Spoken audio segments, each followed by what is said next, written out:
This is Two Nerds and a Joke with Robert and Ernie. Thanks, Disembodied Hot Girl Voice. This is Two Nerds and a Joke with Robert and Ernie. I'm Ernie. And I am Robert, here again to entertain you with all the fun. Ooh, I'm going into my crane kick as we speak. It's a foot to the face. Just Which much like our episode. Which Yes. was legal. Okay. It was illegal. Somehow Still he illegal. won. Yes, Somehow definitely. he won. Definitely. It is what it is, right? To movies, what are you going to do? They break all the rules.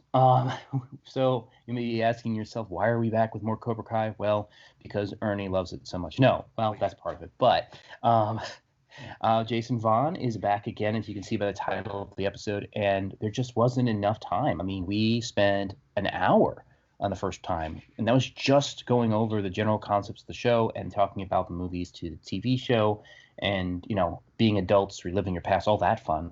Oh yeah, So- it was just like unpacking like an old friend, you know, like an old toy that you haven't, you know, gone around and like messed around with for a while, and you're kind of getting reacquainted with it. It was kind of like nostalgia and all the memories kicking back in. It was a lot of fun, but man, Cobra Kai, you have another part of the mythos, which is the next generation, like Daniel's kids and Johnny's kids and like their friends, and like this whole little valley universe, so to speak. Right, and those darn kids, if you will, have their own world to unpack, and they've done a lot of shows have done that. You know, they try to bring in a new generation, and sometimes it goes well, or like Star Wars, it doesn't go so well. But it is something that eventually has to happen in everything. Eventually, the old people die, and the new people have to come in, and either are comfortable or not. I mean, and that's kind of what's going on here, obviously, without the death part, but still another generation to take over what was done before. So it leads to a lot of interesting things to talk about and unpacking, as Ernie said. One of the things we talk about in this episode, which I'm really excited about, or was excited to talk about, was mentorship, right? Because it's like being a parent but not a parent. Coaches. I have kids that are in sports. You've had kids that have been in sports. And it's like, your coach is your coach, but as a father, what does that look like? You know, what does a coach relationship look like with your kid? Is it they're just a coach? Is it they're a father/coach? Is it, you know, what does that look like? So kind of unpacking that and kind of talking about that in the Cobra Kai landscape and sports psychology landscape. Just really cool stuff. So it's a long episode, but it's so much to talk about. It's a nice little video we put together for you guys. Hoping you're going to enjoy it. Make sure you follow us on all the normal stuff. So enjoy Cobra Kai and our good doctor being back again to talk to us about this. So very exciting stuff. Yes, he's going to paint the fence, you know, wax the car, sand the floor, all of it. All of it, all over again, because a little nostalgia goes a long way. All right, guys, you enjoy, and we'll talk to you guys next time. And now, sports analysis of fictional characters with Dr. Jason Von Stietz. All right, thanks for having me back. This is a lot of fun. I'm really excited to talk more about Cobra Kai, our ongoing adventures with the Cobra Kai Kids and with the LaRussos and Miyagi-Do. I realized that we haven't yet talked about sort of like the big elephants in the room, the big figures that are kind of looming over us. So Mr. Miyagi and John Kreese, if I'm saying that right, either Kreese or Creasy. So the mentor figures, if you will. Yeah, you got him. Yeah, because these are the people who sort of pass down karate to these kids. These kids are a part of their legacy. So it's really important to at least mention them. So starting with Mr. Miyagi, let's see, we don't usually hear his full name, and I'm not even actually sure how to pronounce his first name, but I think it's Nariyoshi Miyagi or something along those lines. My apologies if I got that wrong. Mr. Miyagi. He is sort of a legend. He's a great man, a great figure. Even if you're not on board with Miyagi-Do today, Mr. Miyagi is almost beyond criticism. I mean, I'm sure there's criticisms, but he was very, very good at what he did, and he was a good man. So a little bit about Mr. Miyagi. He was born in Okinawa. He was the son of a fisherman, and he learned karate from his dad, who passed down Miyagi family style karate. Okinawa is the home of karate. That's where it all comes from. Mr. Miyagi is based off of another person named Miyagi, who was like the first person to do karate or to pass down a style of karate from Okinawa. And then as So a it young, is a specific style from his family, and he's actually based on a real person then. yeah, he's based off of a real person. And then other than that, I don't know how much similarity there is between the Mr. Miyagi that we know and the guy from like 1800s Okinawa, also named Miyagi. But he's at least loosely based off of that historical figure. Um, And so Mr. Miyagi that we know from the movies, he moved to the United States as a young man. I believe in Karate Kid 2, they talk more about his motivations, about why he moved. Like there was sort of a love triangle, and he was getting away from that. Mr. Miyagi went to college. He met his wife. They became pregnant. At that time, World War II started, and not everybody knows this, but Japanese Americans were put in internment camps at that time. In Karate Kid 1, we find out that Mr. Miyagi's wife and unborn child died during childbirth in an internment camp as Mr. Miyagi was fighting in World War II. Mr. And that Miyagi, was the second movie then that this all kind of came about, right? If I that remember was correctly. actually the first movie. Really? Oh wow. Okay. Yeah, there's a really good but sort of short scene of maybe just 10 minutes where, Right. yeah, Mr. Miyagi's drunk. He tells the story, but in sort of a kind of intoxicated, rambling way, but you're Mm. still able to pick out like what happened. Okay. I'll have to rewatch that scene because I vaguely remember it, but I don't remember all of that details because there's a lot of history there to unpack too. Almost enough for a prequel. Almost. Yeah, yeah. And then who knows it? I think in the next season they at least hint that they could be going to Okinawa, so maybe that will come out. Maybe. Maybe Uh, you'll meet some No, like, no, brothers or something. mhm. that that first that first movie where it's laying the groundwork for like kind of like what you were talking about before, where like how karate was traditionally passed down from father to son, Mhm. and what he kind of led Daniel to understand was, you know, the way, you know, to introduce him to karate. It's oh, let me backtrack this. I'm sorry, because I had a whole bunch of thoughts while you were going Sure. through this. So the whole premise of Cobra Kai is this valley, right? It's basically to control the this valley, and you have these two different factions, right? Kind of similar to like feudal Japan, right? Mm. You have this one, this one. I guess you would call him a shogun, right? Or you would call him samurai, who basically controlled them all, right? You have Kreese, who basically has had a monopoly on like the type of karate that's being taught in the valley, because he was there long before Miyagi was there. If we follow the timeline of karate, style of karate that Kreese was teaching was more like combative, more aggressive, strike first, strike hard. And Miyagi was more like, no, karate's about self defense. It's about balancing your life. And, so you have Miyagi being the other, I guess you would call samurai, basically, controlling this side of the faction, kind of like a yin and yang thing. And what you were talking about, the scene was when I think Daniel went to find him and found him wearing his old uniform, and he was drunk singing, I guess, traditional Okinawan songs, I guess, to his ancestors or something like that. And Daniel went through the paperwork and saw that he won and he found the letter from the army stating that his wife had died in an internment camp, and that like really messed up Miyagi, basically.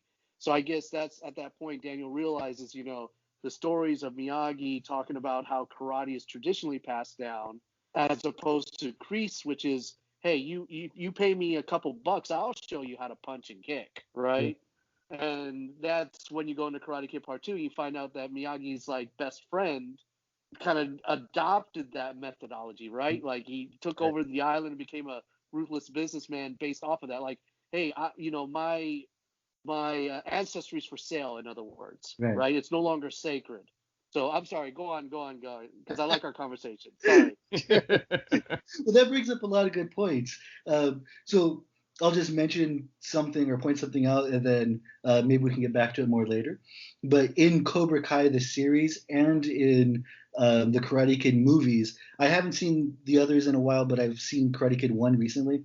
And the series and the movies do a really good job of pointing out wealth inequality and all the issues that stem from that.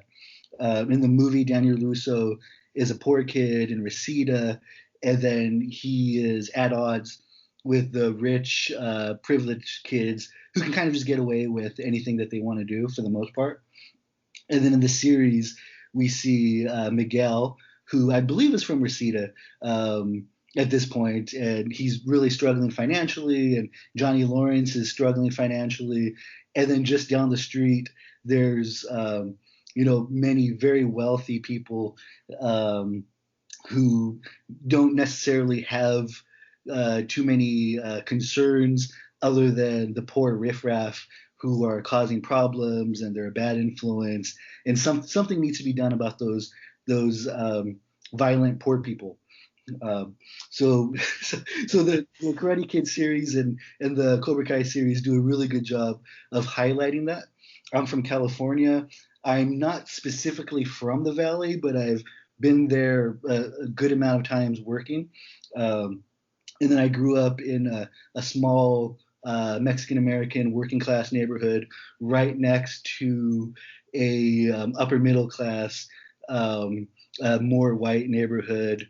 And there's conflict. There's there's dirty looks. There's people having, or like there's, I guess you could say, reputations or beliefs about other groups. So this kind of stuff really does happen. I would imagine everywhere, but especially in the LA area that the show's highlighting. Right, it's a little more dramatic. It's a little more in your face, a little more present. Where in other parts of the country, it may be a little more subtle, I guess would be the word for it, than it is there. And there's certain places in America in general where that is the case, where it's very, very in your face and very clear cut who's against whom. And that is kind of an undertone of the movies as well, is that class differential. But I think that also kind of pulls over from the Japanese, or the beginnings of the show with Miyagi and his life, and being the poor guy with one style, and the guy, it kind of pulls through even from those ancestry things, and kind of pulls through that story even to the kids in the show itself too. So it's kind of an interesting trend that kind of goes throughout the whole thing.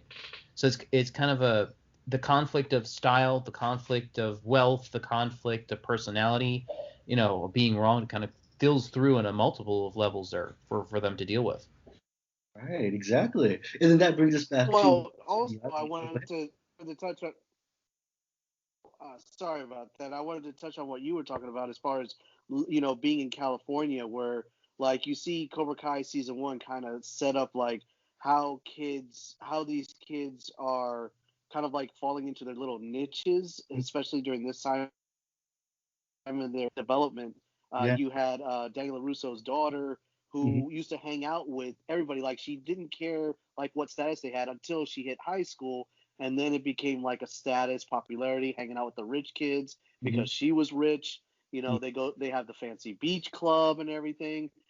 But you know what? There's some people that don't fit into that mold, right? Like her best friend, who she basically turned her back on, and it was kind of like what we were talking about in the last time we spoke about it. It was like, Miguel being this good kid, not being able to like have all the cool stuff, but he's constantly getting harangued by these other kids who, if you looked at him from a distance, you're like, he's a pretty good kid. He comes from a good family. They're well off. He's so polite. But then, like, when no one's looking, he's like bullying these kids, right? He's terrorizing them. Right. Like these kids are completely like stressed out. Like you would say on a verge of what?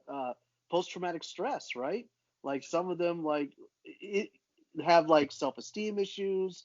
You know, they have self-confidence, and these guys are just like beating them down until, you know, they meet Mr. Lawrence, right? And he does his own version of let me save Miguel, a la Miyagi helping out Daniel. Right. Right. Exactly. Yeah. And then let me.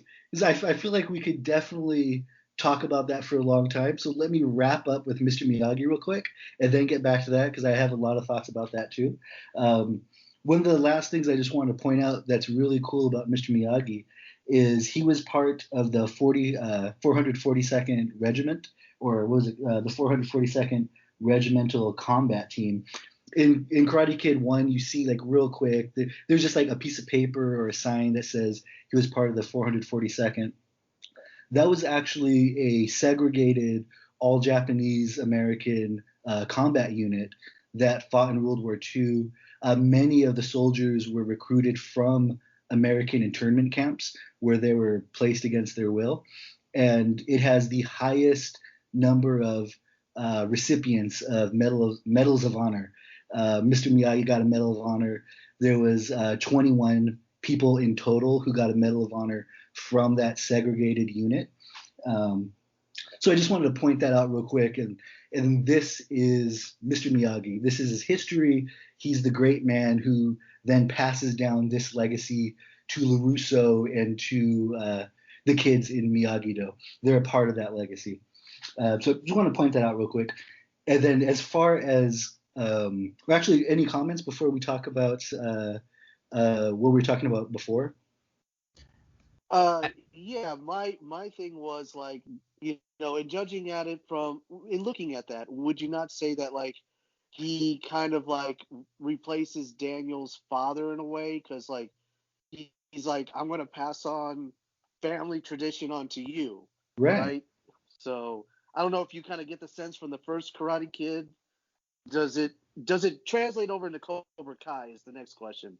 Do you kind of see that happening there? Absolutely. So Mr. Miyagi never has children. He never remarries. So we don't know a lot about what happens in those decades before he meets Daniel. But then he does basically adopt Daniel, and he takes him in as his mentee, and he teaches him about karate. He teaches him about balance in all of life. He gives him a car. He helps him in all these different ways. And we vaguely hear that Daniel LaRusso's his dad either died when he was really young or something like that happened, and we just know his dad's his dad's just not in his life. So Mr. Miyagi really fills that role. And then Daniel is hoping to be able to fill that role for his students.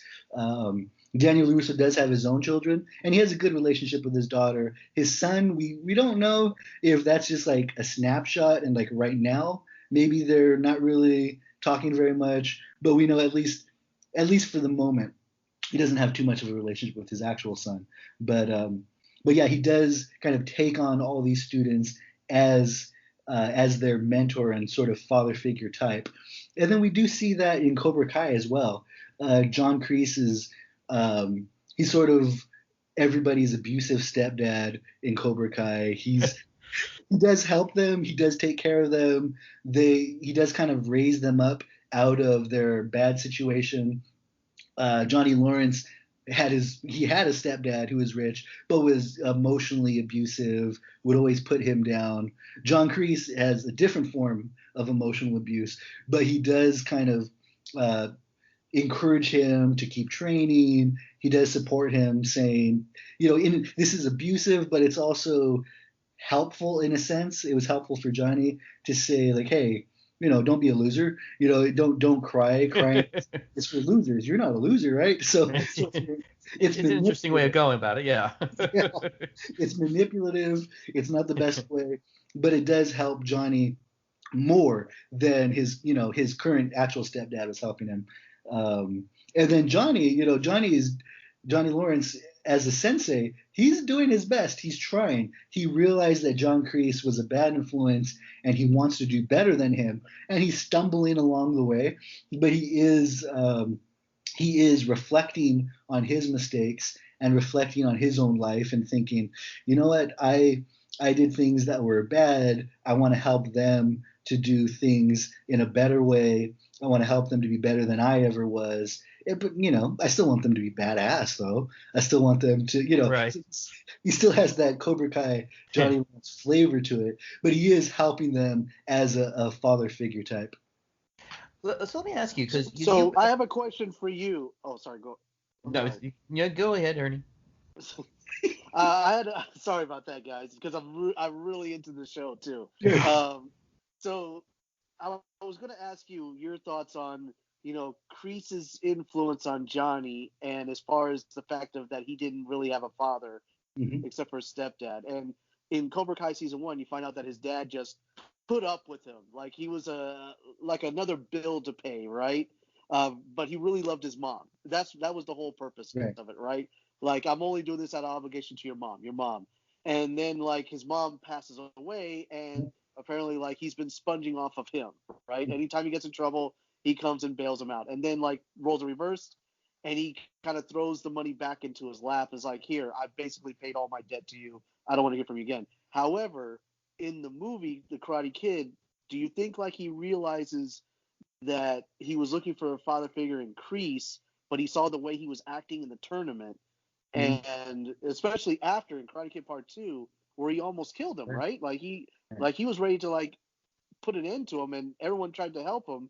It wasn't until Miyagi stepped in. So, do you think that Johnny Lawrence like never recovered from that moment, and that's what he's carried on through this whole time? And we're starting to see, like you said, Lawrence kind of bringing in these kids and like teaching them the error of his ways, but then like he lets Kreese back in. What's the psychology behind all of that?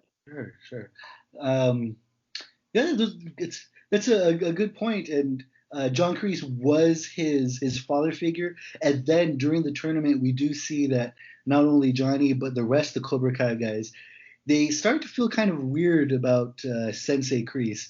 Kreese is telling them to, he tells one of the guys to take out LaRusso's leg, and the guy's like, what? No, I can beat this guy. Just let me win. Like, no, take out his leg. Like, so then he does that. He didn't want to. He says sorry after, and then Johnny wants to just beat LaRusso, in more of a straightforward way. He just wants to out karate him. And then Kreese is telling him to sweep the leg, to do these things that Johnny doesn't really want to do. And you can see that there's a look on Johnny's face like, this isn't right. And then after the fight, we know that there's that great freeze frame moment where Johnny says, "You're all right, LaRusso," and then hands him the trophy. So there we see, okay, Johnny, he probably had some kind of aha moment where he goes, you know what? This LaRusso kid, he's okay. This Kreese guy, man, I disagree with the way he just handled things. It's not just black and white. It's not just LaRusso bad, Cobra Kai good. And he starts to open up more to different thoughts. And then after we see, in the beginning of Karate Kid 2, we see that Kreese is very upset at Johnny for losing. Kreese only cares about winning, and then he attacks Johnny and is choking him out.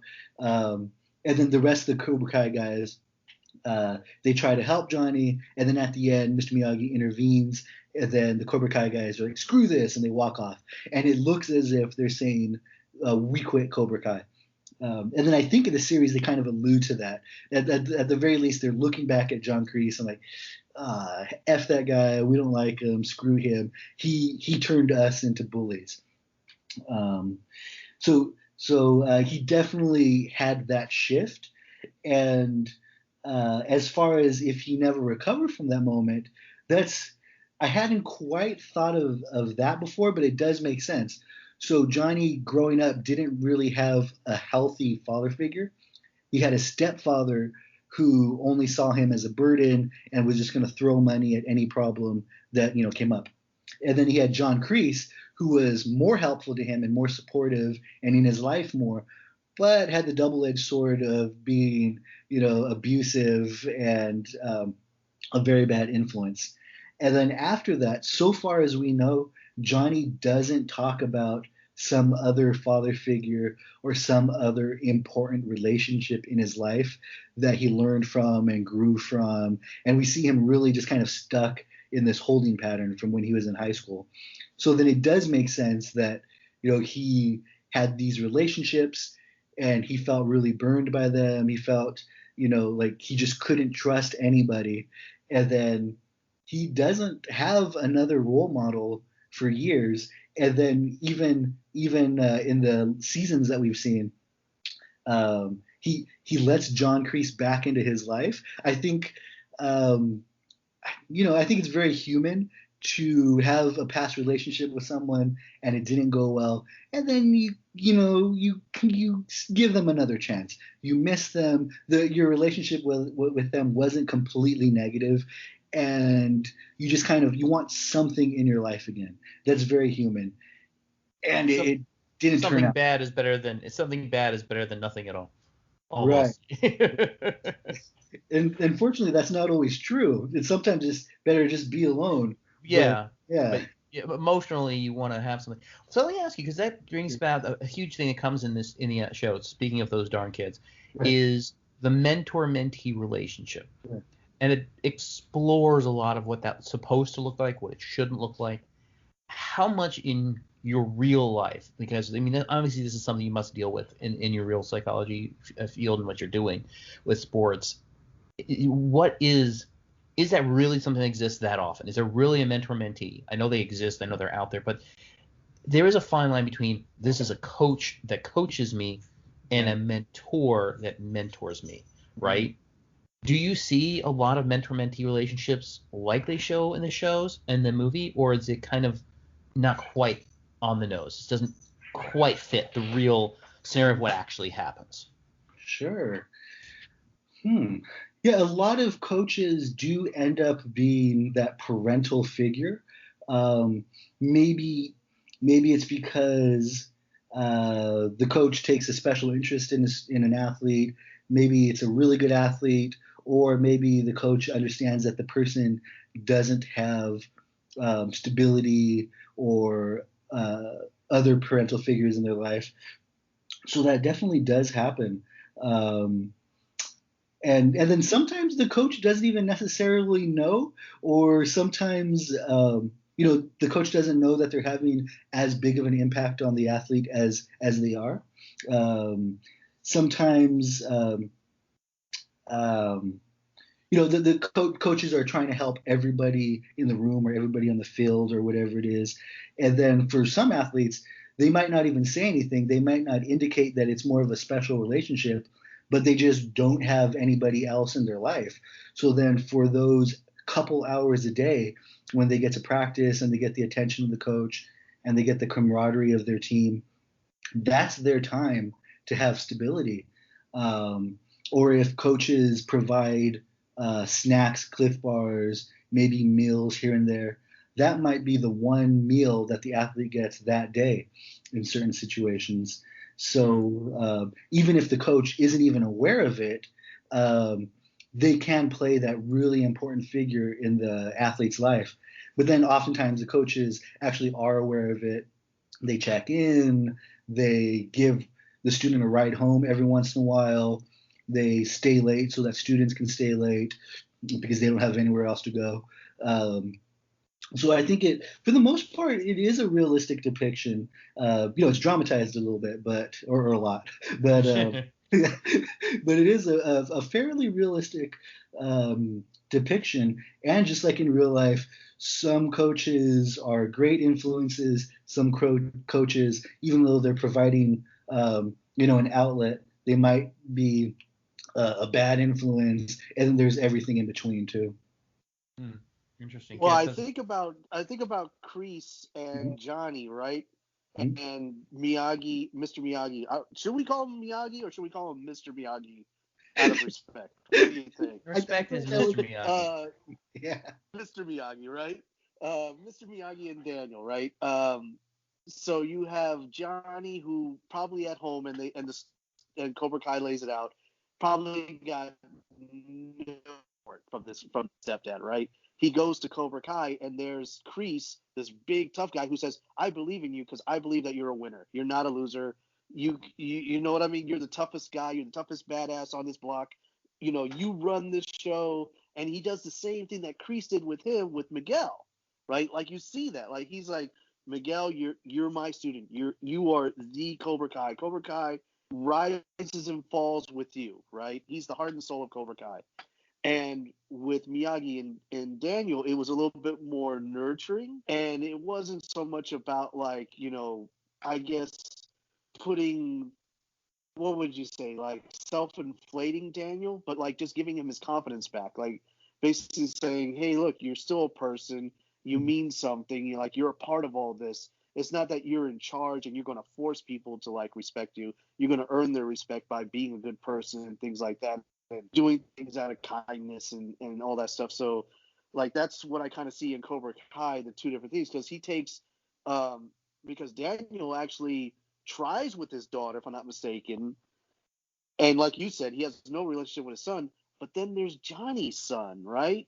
And he takes him in, and like you can kind of see, and it's like, I don't know, I kind of see like the struggles there between Miguel and I can't remember the kid's name. I'm sorry, I should know the kid's name.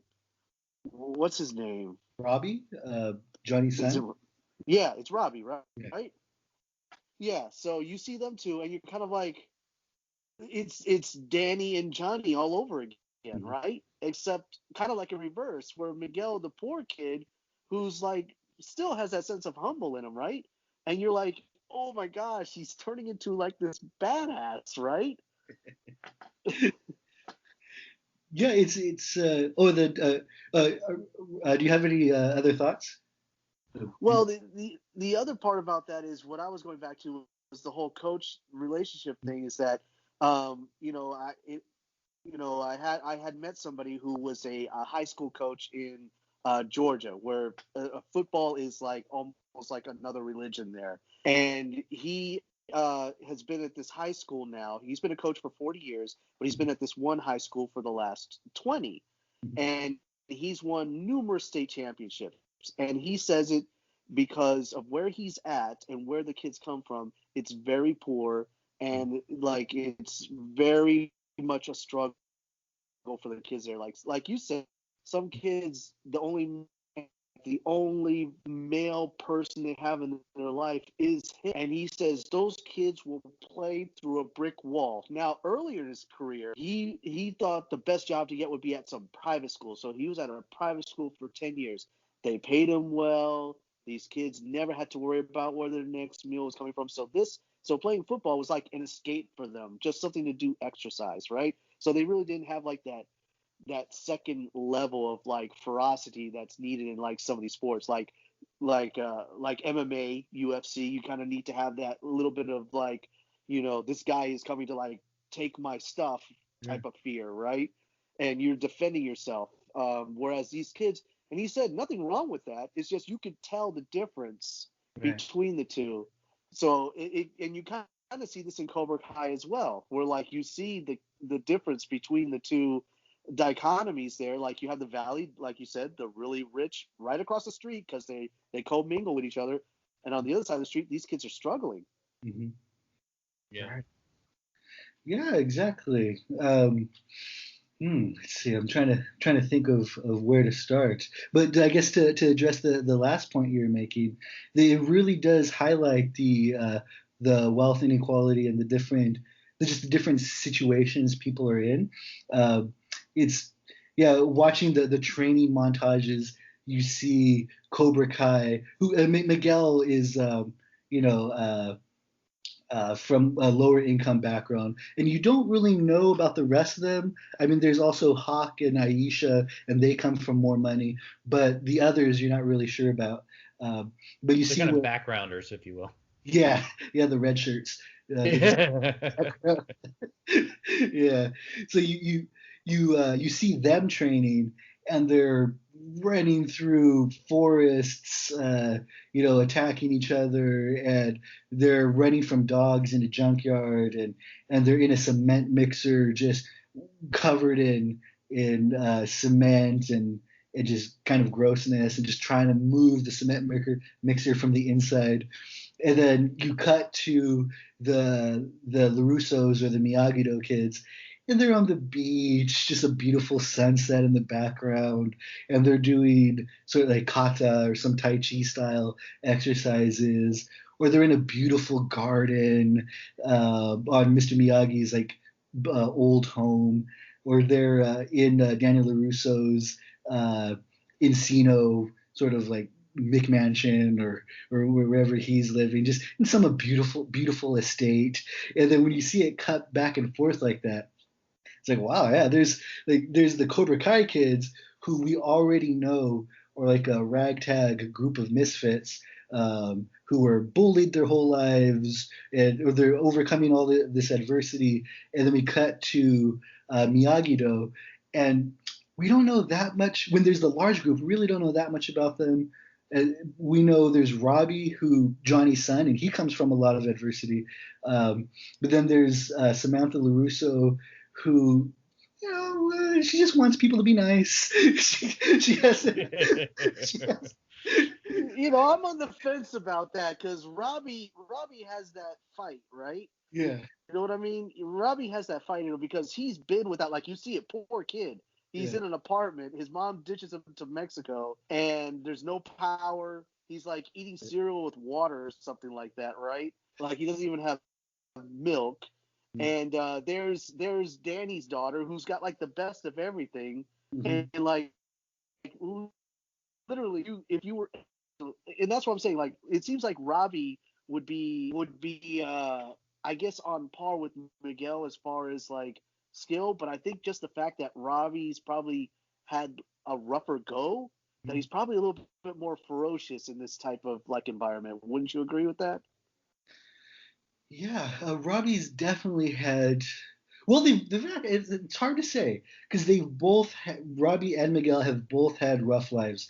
Miguel is originally from Ecuador. We don't know too much about his background, but the mom says his dad was a really bad guy, and then we had to leave. We had to leave Ecuador to get away from him. So it's kind of implying that maybe he was in a militia or a gang or something, or maybe he's just abusive. So we know that about Miguel, and then we know that he lives on the more poor, rougher side of town, and he has been jumped a few different times that we know of. And then Robbie, he's also had a rough background where, Miguel has family stability. He has his grandma, he has his mother. They love him. They want to take care of him. They can't help him physically because he's out there getting beat up all the time. But when he comes home, he does have that love from his family. And then Robbie, now Johnny wants to be in his life, but we don't know where Johnny was before. And his mom was more or less there for him, or like just in his life, but then also very unstable, not necessarily paying the bills all the time, leaving for long extended periods of time. Robbie gets involved in these con artist kids, stealing things, scamming people, So yeah, they're different backgrounds. They've both overcome a lot of adversity, and then I guess that's probably why they're both good matches for each other. So yeah, it's hard for me to say that one for sure has overcome more than the other. Kind of makes it kind of an interesting twist, is that you're not with those two characters, no matter what their historical background is, that the characters themselves both have a little bit of fight for different reasons. Mm-hmm. It makes it less good versus evil almost, right? Because it gets so muddied, those waters, it kind of almost becomes, was there ever really a bad guy, really. I mean, maybe, but everybody has that other side of the story, which is a lot of things that I see in storytelling, just in general overarching, storytelling these days, is that a lot of things, I mean, and Disney's number one at doing this, is you almost don't feel bad for the good guy, and you almost don't feel like the bad guy is really all that bad. You almost feel sorry for them a little bit, and I think the storytelling of building a more dynamic story where it's not really good versus evil in the classical sense. It's like us versus the world and what the world's throwing at us in a sense, right? And just events happen and mistakes get made. I mean, heck, if you looked at the trailer yet, I don't know if you guys have seen the trailer yet. The first scene in the trailer is, I mean, it's his eyes open, so it's like, now what? So it's not about somebody being the bad guy, somebody being the good guy. It's really about what's now gonna happen next, Right. And I think that's a very interesting thing that we see in a lot of storytelling now. That kind of situation. Yeah, they do follow a very Game of Thrones style version of storytelling, where you see things from Johnny's side, and then you go, oh wow, yeah, I definitely see why Johnny thinks that. You see things from Daniel's side. Sometimes Daniel's just full of it in the Cobra Kai series, but then other times you go, oh man, yeah, he's really missing Mr. Miyagi. He's really feeling lost right now, and you feel for him. And the same thing with the kids too. Definitely. You see things from Miguel's side, and then you go, yeah, I want Miguel to win. I want him to do his best.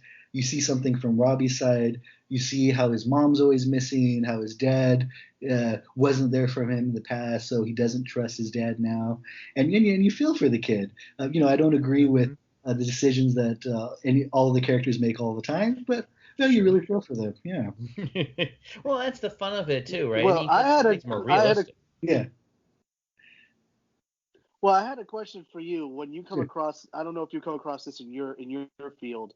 What I saw over like a couple like episodes in the second season of Cobra Kai was Johnny really like he's basically Miguel teacher, in other words, if I'm not mistaken. That's what Sensei kind of translates to. But he also kind of like wants Miguel to be more like his son. He kind of confides into him, the day my son was born, I wasn't with him because I was drunk and I missed out on so much of his life, and now he's gone because like apparently Robbie really, like the last interaction they had together, like Robbie made it clear that, you know what, I wanted to be a part of your life, I tried, you pushed me away, now it's done, it's over, right? And then he finds out he's working for LaRusso, and that's like the ultimate stab in the heart, right, for Johnny. Right. And that's when he decides to have that conversation with Miguel about being more like he's basically telling Miguel without telling him, hey, look, I'm more than your coach / teacher. Right. I want you. And like Daniel's almost doing the same thing. He's kind of like, I have a daughter, I love her, but it's different because like I want Miyagi to be able to pass. What Miyagi did to me, I want to be able to pass to somebody else. And Robbie seems to be like that. Holy cow! Like this guy, is giving me every opportunity. I've screwed him over, and he's still like, he was like, look, I understand why you did it. Let's move on. I still care about you. He still cares about me. He's doing all this stuff for me. He lets me come over his house and all that other stuff. Totally trusts me with his daughter, which I always say that's a bad idea. But he trusts me with his daughter alone. And remember, her friend calls him Mr. Abs, right? Because like the kid's like one of those Abercrombie and Fitch models, right? And he knows karate, so that makes him even more like, alluring, so to speak. But he's a really good student too, and he seems to be a good kid like Miguel. And I'm thinking like, had the situations been somewhat different, which I know then we won't have a show, like they could be cool. But going back to the relationships, like, do you see that in your profession where you see like a coach kind of like taking on that extra level with like one of their athletes, so to speak? Like putting it out there, as you say, Ernie, on Front Street, right, where they're literally having the conversation. Yeah. Yeah, I would imagine that happens. I would imagine that it's pretty common. I'm trying to kind of skim through my memory and think like, because I had coaches who were very influential at different times in my life, and I'm trying to think like, oh, did we ever have that direct conversation? Like, hey, you've been like a son to me. I don't think that necessarily happened. I'm trying to think if I can remember other athletes letting me know that happened with some of their coaches. I think people do kind of acknowledge the relationship as being very important, and I think that there are definitely occasions when they like say it out loud, like you're like a son to me, you're like a father to me, or you're like a daughter to me, you're like a mother to me, whatever. And actually, I have I now that I think about, okay, I have had experiences where maybe teams that I've worked with have said like, oh, she's like our mom, or she's this and that. So I think it does get spoken out loud, but I think I would guess that most of the time it just kind of goes unspoken and both people know it. But in sports, oftentimes you don't actually talk about feelings too much. And it would probably be better if people did a little, at least a little bit more. But then you'd be out of a job. I mean, that's kind of your whole thing. I mean, that's what you do. You force the emotion out. But you get that emotion part of it out there because that is helpful. Yeah. I mean, especially to express it, or at least 90% of the problem is just acknowledging that there's a problem, right? I mean, or in this case, a good thing, right? Now, on the opposite side of it, though, you got to also think about the negative coaches out there, right? Where especially younger athletes, and they have these really just detrimental coaches, and they may feel uncomfortable telling their parents, or they may be uncomfortable leaving, or they have nowhere else to go. That was Crease. Yeah. Yeah, exactly. I gotta imagine that happens in real life too. I mean, obviously, there's not a lot of. If there's a bad coach, it's they're going to be gotten rid of pretty quickly for the most part. But you hear about it. I mean, going back to gymnastics was a perfect example. There are a lot of coaches that got really big trouble for a lot of reasons, and it's like it does exist. And is that something you've personally seen where you really had to sit with a coach and like, look, dude, you gotta change some of your messages. This isn't right. It's abusive more so than anything. But have you ever seen that in your profession? Let's see. I'm sure I have. I haven't seen it to the full extent of like real like abuse like that went on in gymnastics in Michigan, or right. Some of those more infamous coaches. Right. But I've definitely seen coaches who were just more harsh than they needed to be, or maybe had sort of like a dysfunctional environment. Mm. And the issue, at least with my intervening, is that there's usually a power dynamic where the coach kind of hires me to come in, and then even though I'm helping the team, my boss is the coach. So then, and there's this problem that a lot of people in sports psychology are aware of, where, okay, if the coach is being, creating a dysfunctional environment, if the coach is doing these things that are killing morale and that are making it harder for the athletes, you want to help, but you got to tread lightly, because you say the wrong thing, do the wrong thing, now you're gone, and the athletes have less help. So, but there has been times when I've talked to a head coach about maybe some assistant coach, or about a dynamic on the team that I have suggestions for. But if there was ever like a head coach who is causing a real problem, I would have to weigh my choices. Like, do I keep helping the team and be kind of like an outlet for the team to talk about their grievances and help support them, and then help them to like get through that experience? Or do I go directly to the coach and then say, and try to tactfully say, hey, I see this going on, and I think it's having some negative consequences, and I think this other way of behaving would be better for the team getting better practices and then performing better. And then maybe that would be helpful, or maybe I would be gone. It's not them, it's you. But then maybe that little intervention could put a seed in the coach's mind, and then maybe even though I'm gone, maybe they would still start changing their behavior a little bit. So you really got to just kind of weigh those pros and cons. Yeah, and that sounds like something you'd have to go through. Yeah. Yeah. I had one more thought on this. Yeah.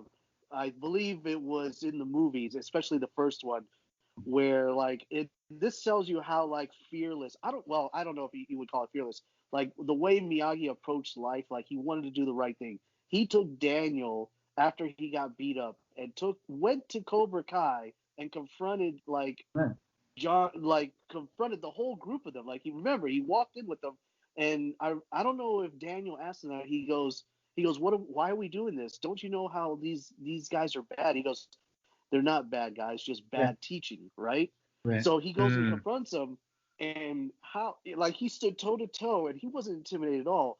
Mm-hmm. You go to the Cobra Kai series, and you see how Johnny and Daniel act to one another, and I'm wondering, does Daniel like probably at some point like goes back and remembers that of like it's not the kids that are bad, it's the teaching that's bad, right? So do you think like because he starts doing the same thing, he starts doing some shady stuff to Johnny also. Like he tried to get the owner of the strip mall to raise his rent. Right. He tried to like get him in trouble, not allow him to get into the All Valley tournament. Like he did all these things. The celebration I think was like a slap in the face. But like, do you see it like more or less like the students mirroring the actions of the coaches a lot in your profession? Like you kind of see like cookie cutter type situations, like the kid's not really like that, but he's like being molded into that, so to speak. I think that could definitely happen. In my role that I play, I don't necessarily see it that much because I might be doing, one-on-one work with just an athlete, or I might be doing, teamwork, like with the whole team. If I'm doing that, then I don't necessarily see that much of each individual's personality.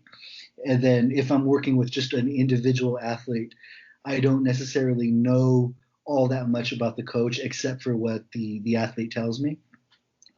So in my role, I don't necessarily see it that much, but I'm sure that it happens a lot where, athletes take on a lot of the attributes of the coach. And we see it in Cobra Kai where Hawk, Eli Moskowitz, I think. I love that character. I have a soft spot for him. I do too. He's one of my favorites. Yeah. Yeah. He's one of my favorites. He is a villain. He's making some bad choices. Miguel does a much better job of hearing Johnny Lawrence's teachings and then taking the stuff that really works and that is going to work for Miguel and using that stuff. And Miguel doesn't seem to make as many sort of mistakes or bad decisions. He does, but not as many as Hawk. And Hawk is more he's more taking a lot of the lessons about being a badass and striking first and all that stuff. And it really makes sense because Hawk, he was born with a cleft palate. He had a surgery to get that. He had corrective surgery, but it left him with a big scar.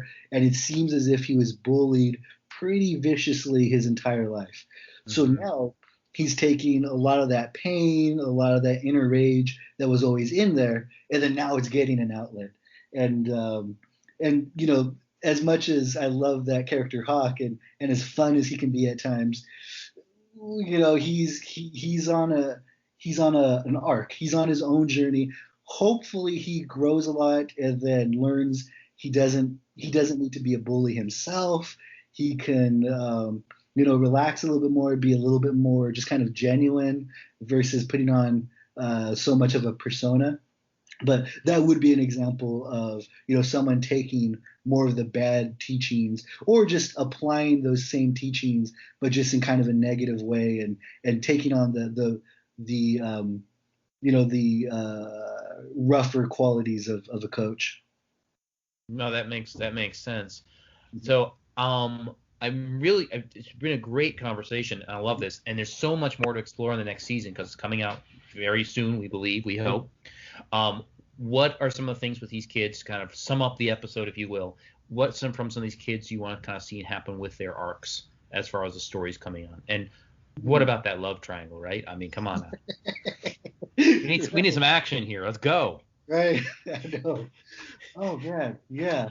Well, hopefully, in the little bit of a teaser, at least for the teaser that I've seen, I didn't see too much, but we get Miguel to have like that Jon Snow moment where he just kind of opens his eyes and If he starts walking again, I'm gonna have some problems. Okay, that's all I'm saying. Okay. So Miguel, he's back from the dead. He's alive. Hopefully he gets physical therapy. Hopefully he's able to sooner or later start competing again, or just training in karate, or just kind of living his purpose. Because Miguel really found a purpose and a sense of kinship and all that stuff from Cobra Kai. Miguel's, for the most part, is the success story of Cobra Kai. So I would love to see him continuing, if not with Cobra Kai, because we don't really know what's going on with that, because Johnny left and Kreese took over. So, but hopefully but Miguel and Johnny will sort of make amends, and they can, move forward, living a good life. Robbie, we saw just like a little quick snapshot of him in some kind of detentional center uniform. So we don't know. Like, they're probably going to time jump, because Robbie's probably going to be there for a while. Miguel's he's probably going to need a lot of physical therapy. So we're probably just going to jump forward in time. Little montage action going on, it sounds like. Yeah. Samantha, she's essentially another main character.